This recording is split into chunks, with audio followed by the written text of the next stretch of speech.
We welcome you to our daily broadcast. Today we're going to discuss about the evil desire that starts in our heart. God does not tempt anyone. Every person gets tempted by the evil desire that is formed inside him.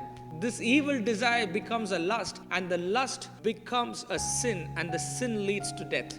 God doesn't give us any kinds of evil desire. It all starts with us. It all starts with what we see. It all starts with what we think. It all starts with how we take unwanted things into our life.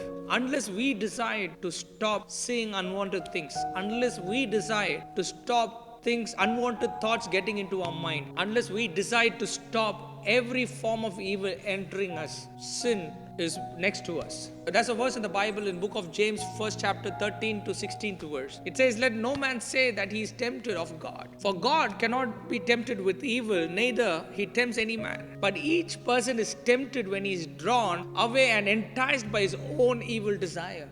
Then when lust has conceived, it brings forth sin. And when sin, it is finished, it brings forth death." It all starts with the desire which we know that it is evil, but still we desire to have that in our life. You might ask, many times people say the temptation comes from the devil. Yes, the temptation do comes from the devil, but many times the temptation starts with us. If we don't control our eyes, if we don't control what we hear, if we don't control what we speak, if we don't control our actions, sometimes we get tempted because of the evil desires that we have deep in our heart.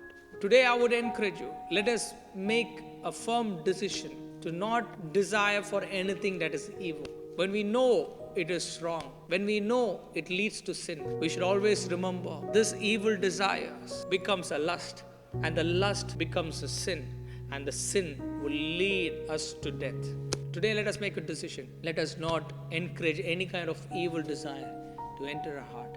Let us ask for the grace of God to fill us. Let us ask for the strength of God to help us to control every kind of evil desires from entering our thoughts and heart.